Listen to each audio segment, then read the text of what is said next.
ये 5 ज्ञानेंद्रियां हैं जो आपकी दुर्गति का कारण हैं। ये कर्मेंद्रियों के द्वारा ऐसे आचरण कराती हैं जिन्हें पापाचरण कहते हैं।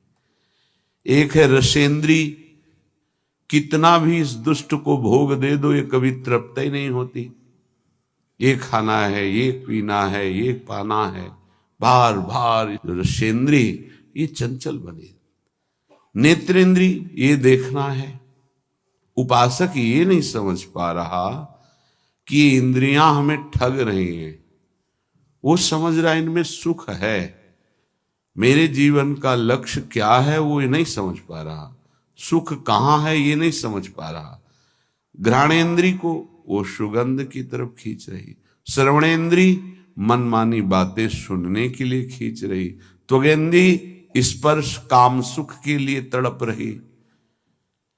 ये इंद्रियों की जो मांग है वो आपकी मांग नहीं है। आप इनमें जितनी तन्मयता करके इनकी मांग को सही मानते रहेंगे तब तक आपकी आंतरिक दुर्गति रुकने वाली नहीं। समझ लीजिए ना। ये लगता है कि वो सौभाग्यशाली है, मनमानी भोग भोग रहा है, वो अभागी है। कैसी कैसी वृत्ति उपासक के अंदर है। सुनहु उमाते लोग अभागी, हरितज होए विषय अनुरागी। हे उमा, वो बड़े अभागी हैं जिनके जीवन में हरि नाम नहीं है, हरि लीला कथा नहीं है, हरि चरणों से प्रीति नहीं है और विषयों से प्रीति है। सुनहु उमाते लोग अभागी, हरितज होए विषय अनुरागी। हरितज होए विषय अनुरागी, वो अभागी है, आप अभागी नहीं हैं। भगवत मार्ग के पथिक इस बात को समझें कि हमारी इंद्रियां जो भोगों की मांग कर रहे हैं उनका मांग पूरी हो जाना बड़े भाग्य की बात है। नहीं, ये अभागी का लक्षण है। हम मांगे और ना मिले और प्रभु के मार्ग में हमारी उन्नति हो, ये भाग्यशाली का लक्षण है। ये इंद्रियों की विलासता मन के साथ कितना भी आप कर लो कभी पूरी होने वाली नहीं। जब तक आप अपने देह को स्त्री या पुरुष मानते हैं, इंद्रियों को मन को अपना मानते हैं, भोगों को सुख मानते हैं, तो आप कुछ नहीं हैं। विश्वास कीजिए, कब तक हरि गुरु तुम्हारी इन इंद्रियों को तृप्त करने के लिए मनमानी खिलौने देते रहेंगे। हर तुम्हारी सोच को काल नष्ट कर देगा। इस सोच को यदि अविनाशी बना लोगे तो तुम अविनाशी हो, तुम अविनाशी परम पद के अधिकारी हो जाओगे। बहुत सावधान। श्रीधाम वृंदावन का आश्रय और वास मिलने पर यदि आपको सौभाग्य नहीं लग रहा, भगवत मार्ग में चलने पर आपकी रुचि नहीं बन रही, आपको संसार प्रिय लग रहा है, तो आप सोच लीजिए कि आपकी दुर्दशा कितनी बड़ी है और आगे क्या होगी। आज समझाने के लिए हरि गुरु तुम्हें प्रयासरत हैं। जब बच्चा खिलौने के लिए हठ ही कर लेता है, नहीं मुझे चाहिए ही, तो वही पैसा खर्च करके पिता खिलौना दे देता है। लेकिन अगर खिलौनों का हठ न करता तो गोद में बैठा लेता। कब तक खेलते रहोगे इन खिलौनों से? ना ये खिलौने रहेंगे ना खेलने वाला तुम्हारा शरीर रहेगा। इसलिए सावधान। श्रीपाद प्रबोधानंद जी महाराज कह रहे हैं, वृंदारण्ये चर अचर दृक् पश्य श्री वृंदावनम। ये वृंदावन वासी को भजन के लिए कोई प्रयास नहीं करना पड़ता। स्वाभाविक भजन हो रहा है, पर आपकी महत्व बुद्धि नहीं है। महत्व बुद्धि भोगों में है, शरीर में है। सौभाग्य है कि तुम्हें कोई प्यार ना करे। ये बात हमारी समझ लीजिए, नहीं समझ में आएगी। सौभाग्य है कि तुम्हें कोई प्यार ना करे, दुर्भाग्य है कि भगवान से विमुख कोई हमसे प्यार करे। धिक्कार है हमारे भाग्य को यदि प्रभु के सिवा कोई हमें प्यार करे। ये बात नहीं सबकी समझ में आएगी। प्राकृतिक देह को मैं मानने वाला यही चाहता है कि मुझे कोई प्यार करे। कौन प्यार करे? हरि गुरु से बढ़कर कोई अहेतुकी प्यार करने वाला होता है, और वो प्यार कर रहे हैं, तुम्हें प्यार समझ में नहीं आ रहा। तुम्हें भोग विलासिता प्यार नजर आता है, संसार का प्यार नजर आता है, छल कपट वासना का तांडव ये तुम्हें प्यार नजर आता है। बहुत बढ़िया अवसर है, निकल चलो, नहीं भोगना पड़ेगा।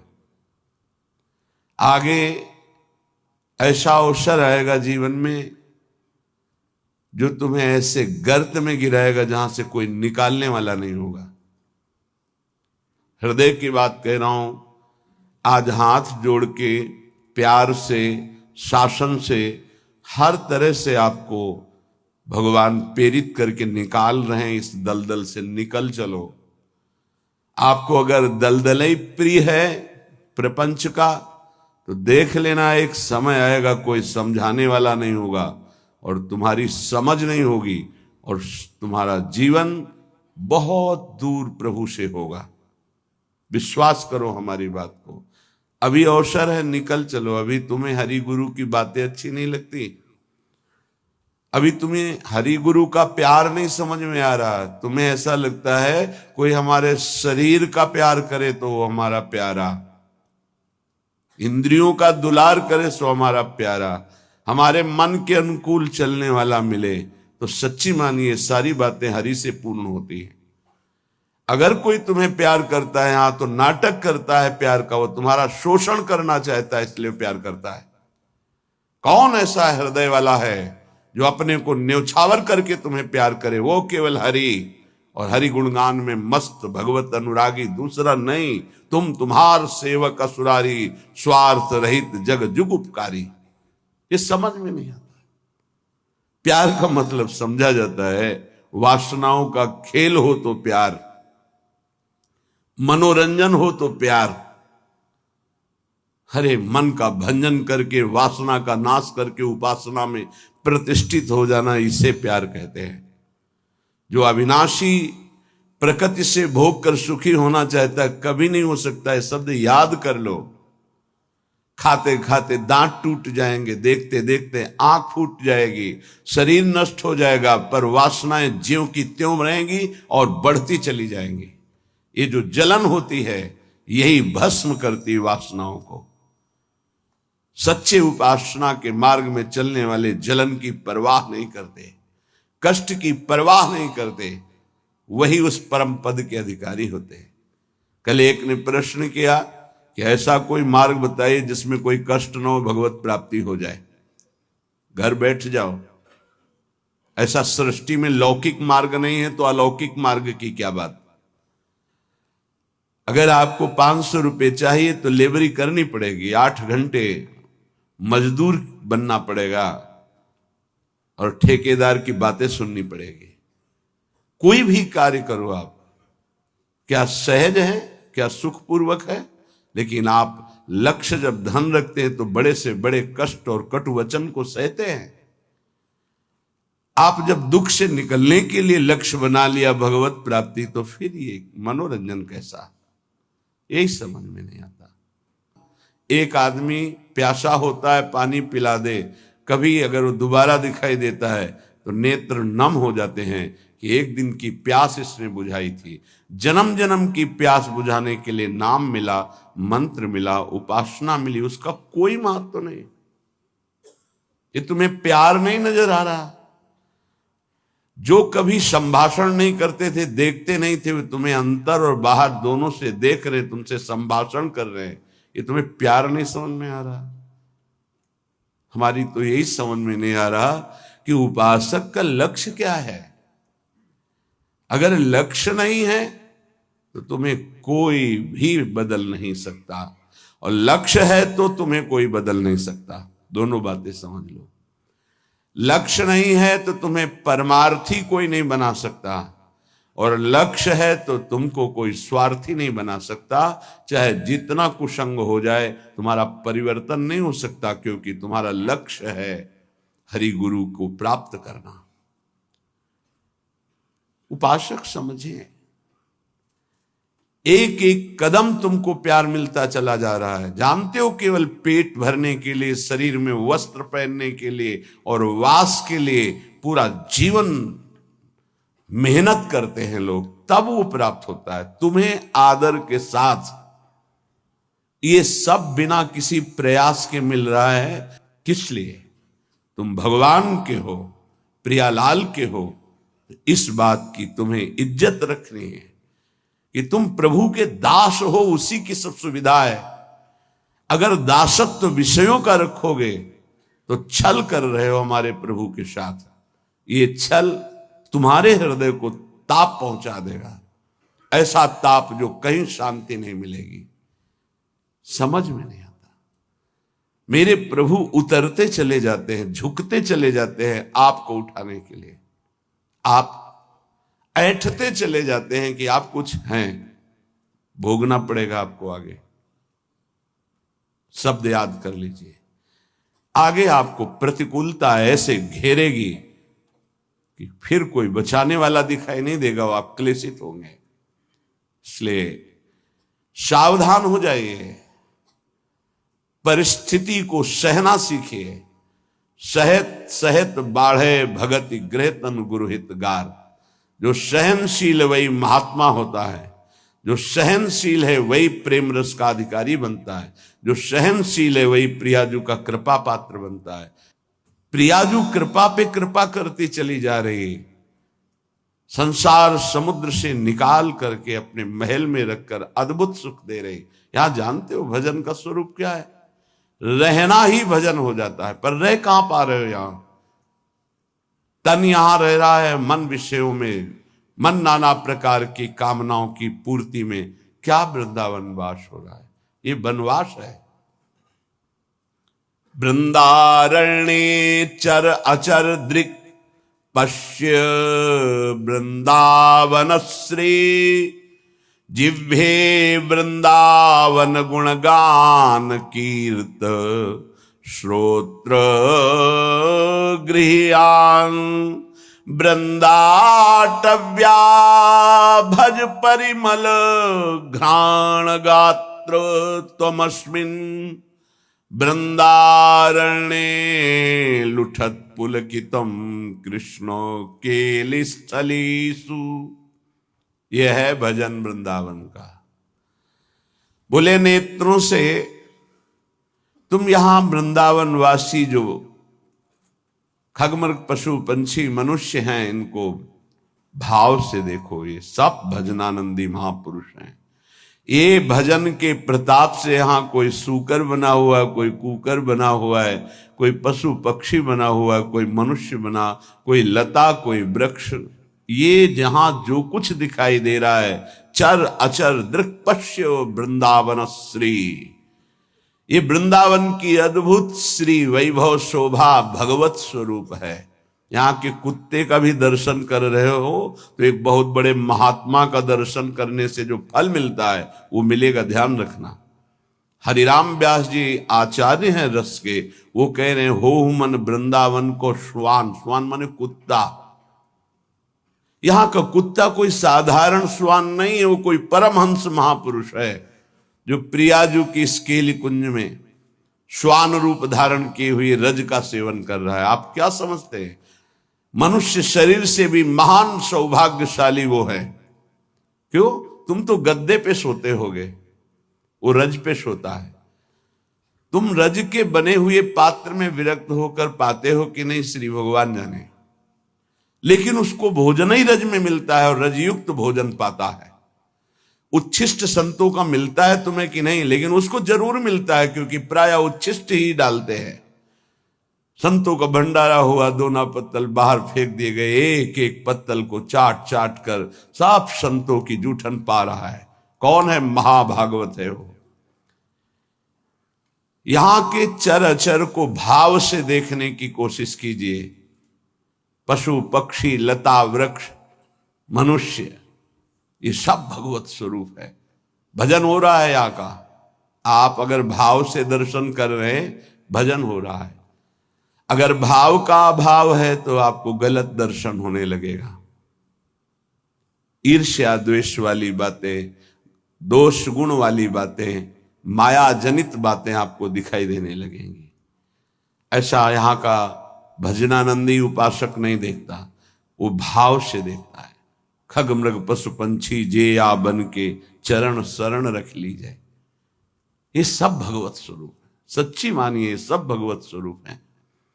ऐसे वृंदावन में रहो, अपने नेत्रों से जो भी देख रहे हो ये सब बड़े बड़े भजन करने वाले महापुरुष हैं। न जाने कौन सा भजन किस जन्म में बना कि वो इस धाम में आकर के नाली के कीड़ा पशु पक्षी इन रूपों में विराजमान है। श्रीपाद प्रबोधानंद जी कह रहे हैं, बाहर मुझे चतुर्मुख परम वेदों का ज्ञाता ब्रह्मा पद ऐश्वर्य पद नहीं चाहिए, लेकिन वृंदावन में नाली का कीड़ा बना दो मुझे। ये जितने भी आपकी दृष्टि में आ रहे हैं, आपका भारी भजन बन रहा है यदि भाव से आप देख रहे, मेरे प्रभु के जन हैं, ये बड़े बड़े भजन करने वाले हैं। चाहे वो कोई बेल हो, कोई वृक्ष हो, ये सब भगवत स्वरूप है। ऐसे तो अपने नेत्रों का भजन करो, ये नेत्रों का भजन है। अब जिह्वे वृंदावन गुणगान, जीभ का भजन है वृंदावन की प्रिया प्रीतम की रूप माधुरी, गुण माधुरी, लीला माधुरी, कुंज निकुंजों की ये जो चर्चा करते हैं, अर्थात श्रीमद चतुरासी जी गाते हैं, 42 लीला गाते हैं, श्रीमद राधा सुधा निधि, केली मालजू, महावाणी जू, ये सब वाणी का भजन हो रहा है। दिव्य भजन, वाणी की सार्थकता हो रही। नाम कीर्तन करते हैं, राधा राधा राधा, वृंदावन वृंदावन वृंदावन, जिह्वे वृंदावन गुणगान, जीव का भजन हो रहा है, खूब गुणगान कर रहे हैं प्रिया प्रीतम का। कीर्तय श्रोत, श्रवणेन्द्री का भजन हो रहा है, खूब नाम कीर्तन सुन रहे हैं। बड़ा सुख मिलता है जब यहाँ सब उपासक जन जोर से गाते हैं, आवाज पहुंचती, हृदय नाच उठता है। अहो भाग्य, अहो भाग्य, कीर्तन करने वाले और सुनने वाले दोनों का। नाम संकीर्तनम यस्य सर्व पाप प्रणाशनम, सारे पापों का नाश हो रहा है जब उच्च स्वर से प्रभु के नाम का कीर्तन कर रहे हैं।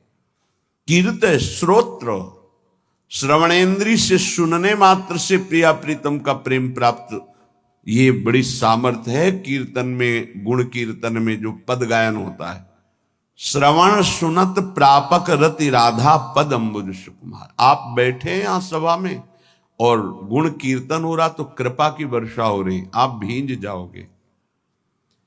रासमंडल में महाप्रभु हरिवंश चंद्रजू के प्राकट्य उत्सव का 1 महीने पद गायन होता है। हमारी एकांतिक रुचि संन्यास वृत्ति के कारण प्रारंभ में सदगुरुदेव भगवान ने कहा कि आप सभा में क्यों नहीं जाते, तो उनका रुचि नहीं, एकांतिक रुचि रही, अकेला रहना शांत ऐसे। वह नहीं, वो सब उसका फल मिल गया है, प्रियाजू के चरणों की शरणागति। तो जाकर के विराजमान होकर के वहां वाणी सुनो ना, वाणी सुनने मात्र से सभा में प्रियाजू की कृपा प्राप्त होती है। बस फिर आगे प्रश्न नहीं हुआ, गुरुदेव के वचन थे। अगर सभा है, ऐसे वाणी गायन हो रहा है, आप बैठे हैं, कुछ समझ में नहीं आ रहा, फिर भी आप निष्पाप हो रहे हैं, प्रियालाल की कृपा पात्र बन रहे हैं, ये बात समझनी चाहिए। कीर्तय श्रोत्र, गृह्यान वृंदाटव्या, भज परिमल घ्राण गात्र, त्वमस्मिन् वृंदारण्ये लुट पुलकितम कृष्ण केल स्थलीषु। तुम श्री वृंदावन के पुष्पों की सुगंध जो प्रियालाल के चरणों में समर्पित है, वृंदावन के पुष्प, ये खास बात है। जो हमारी ब्रजभूमि में प्रकट हुए पुष्प हैं, इनकी समानता करोड़ों रुपए का बाहर से पुष्प लाकर अर्पित करो तो मेरे प्रियालाल को उतना सुख नहीं होगा। यहां के हर श्रृंगार का, मोगरा का, गुलाब का, कनेर का या किसी भी का पुष्प, ऐसे मौलश्री का बहुत छोटा पुष्प, बड़ा सुगंधित पुष्प 3 दिन तक वो प्रियालाल की सेवा में अर्पित किया जा सकता है। उसकी ऐसी महिमा है। उसकी माला बना के या 4 पुष्प रख दिए, फिर वो जो घ्राणेन्द्रिय में प्रसादी सूंघा जाता है, जो प्रियालाल के श्रीअंग में इत्र अर्पित किया वो प्रसादी जो घ्राणेन्द्रिय में, श्री तुलसी जो चरणों में अर्पित की गई वो घ्राणेन्द्रिय में, हृदय में जाके प्रेम लक्षणा भक्ति प्रकट करती है। गृहियान वृंदावन भज परिमल घ्राण। वृंदावन, वृंदावन की सुगंधित वस्तुएं बड़ी अनन्यता प्रिया प्रीतम के प्रेम में होती है। पूज्य श्री पंडित रामकृष्ण बाबा जी महाराज बड़े सिद्ध महापुरुष हुए। जैसे आप बाहर से आए हैं और फल अर्पित करें, बाबा स्वीकार नहीं करेंगे। तो उनके पास कोई भी वस्तु लाने के लिए ब्रजवासी का सहयोग होता था। किसी ब्रजवासी को दिया, वो ब्रजवासी जब जाके देगा बाबा स्वीकार कर लेंगे। कोई भी वस्तु है ब्रजवासी के हाथ से, दंडोत बाबा ये रख दो। हम अमुक जगह से आए बाबा, ये भेंट नहीं, हटाइए। ब्रजवासी अगर प्रेम से कुछ भी तो वो स्वीकार करते।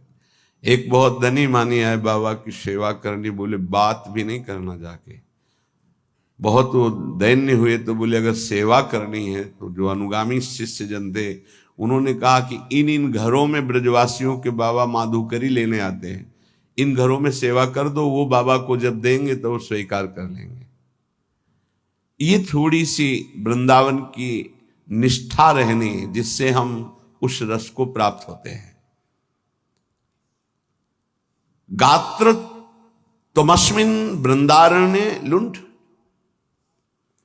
शरीर का यहां पावन होना कैसे होता है?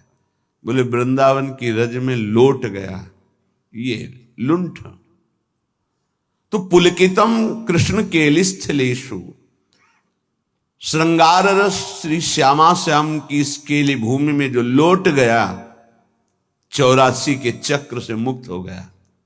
पहले बहुत ऐसा दर्शन होता था परिक्रमा मार्ग में, रज में, कि ऊपर के वस्त्र बाहरी जन भी आकर उतार कर लौटते थे, दंडवती करते थे। ये दुर्भाग्य है कि सुविधा हो गई इस रोड की, दुर्भाग्य है।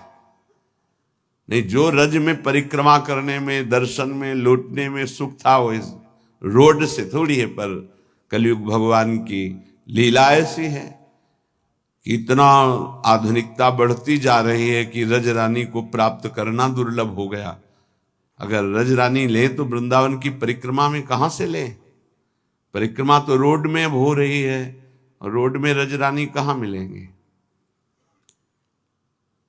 वृंदावन का जो शुद्ध भजन है वो इस रज की अनन्यता से जागृत होता है, वो बुद्धि से नहीं जागृत होता।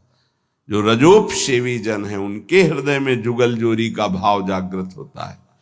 महोज्वल रसोन्मद प्रणय सिंधु निस्यंदनी, महामधुर राधिका रमण खेलना नंदिनी, रसेन समधिष्ठिता भुवन वंद्य वृंदया, चकास्तु हृदय में हरे परम धाम वृंदाटवी।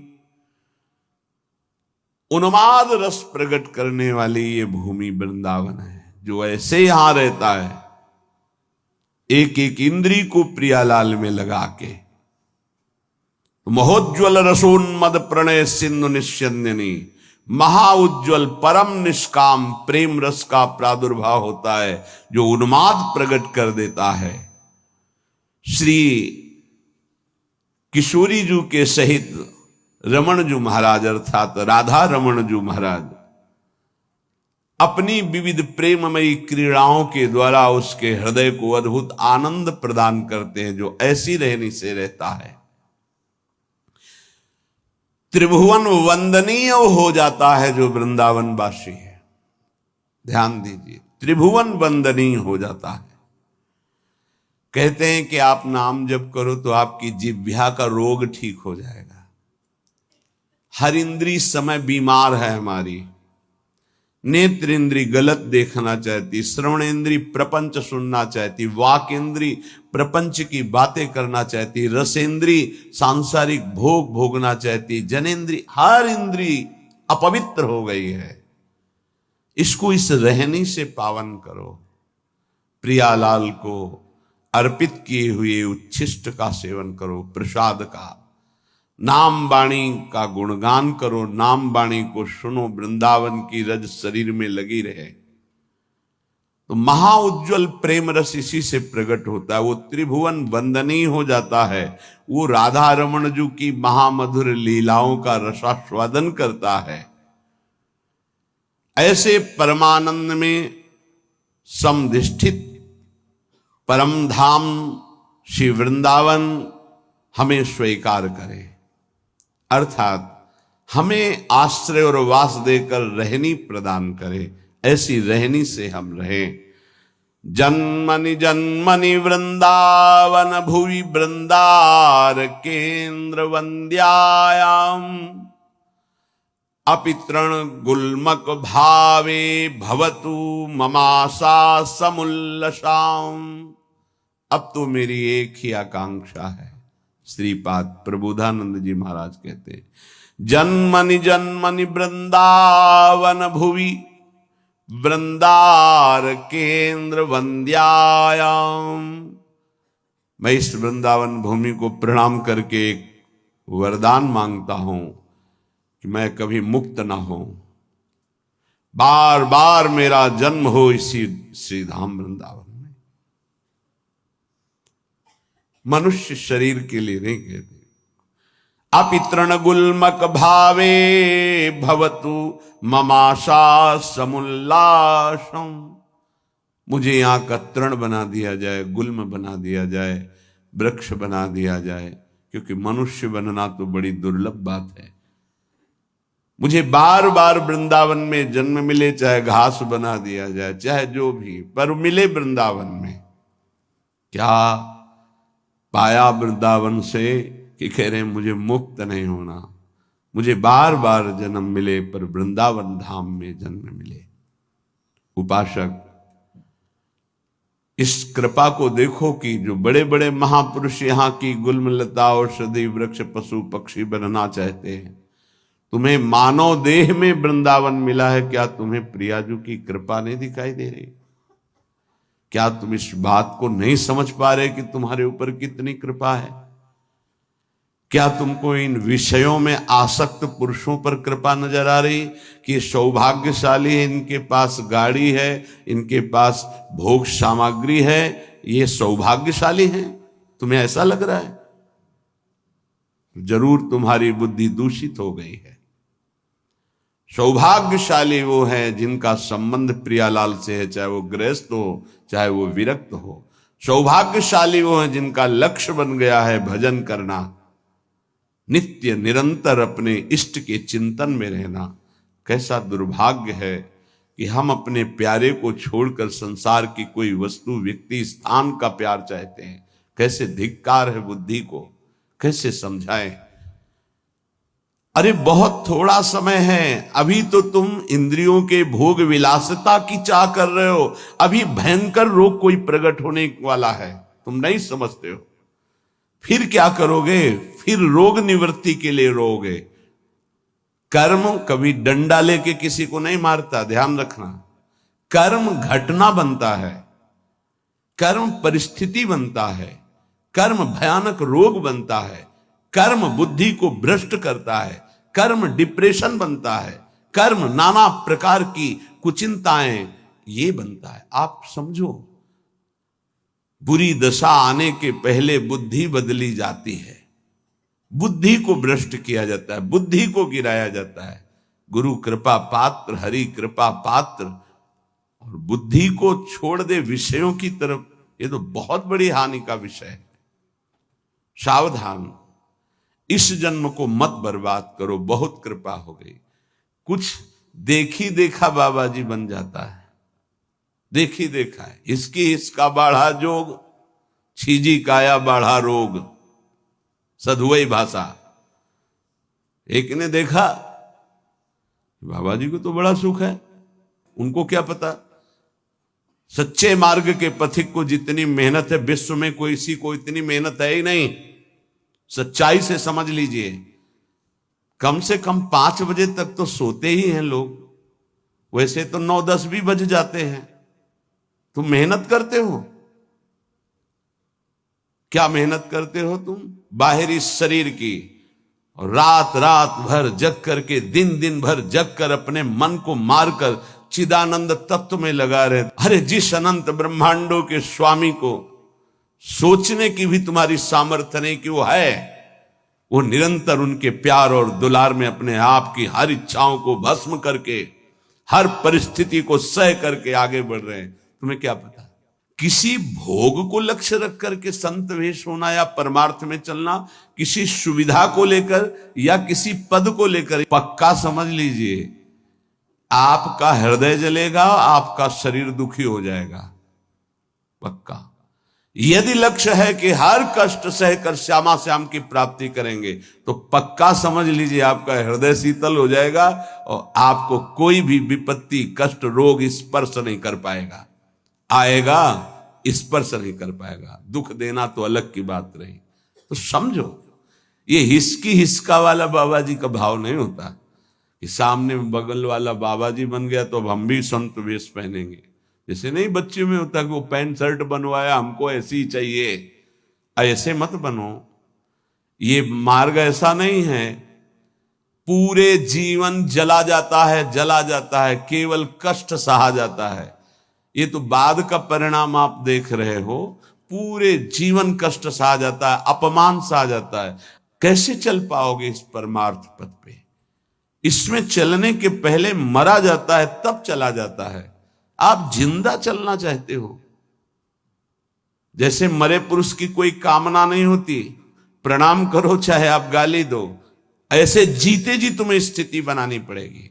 जैसे मरे पुरुष की कोई स्वाद की इच्छा नहीं होती, चाहे आप जैसा स्वादिष्ट पिंडदान करो या चाहे जैसे आप, कुछ उसकी इच्छा नहीं होती। ऐसे ही मन को मरा हुआ होना चाहिए। स्वाद अन्न की, स्वाद रस की, स्वाद इंद्रियों के भोगों की। तो ये आप जहर पा रहे हैं, ना कि भोजन। विश्वास कीजिए, ये जहर आपके अंदर जाकर इंद्रियों को और प्रबल करेगा और प्रबल करके आपको भ्रष्ट कर देगा। जहां दिव्यता प्राप्त कर ली, वहां ये बहुत सावधान, बहुत सावधान।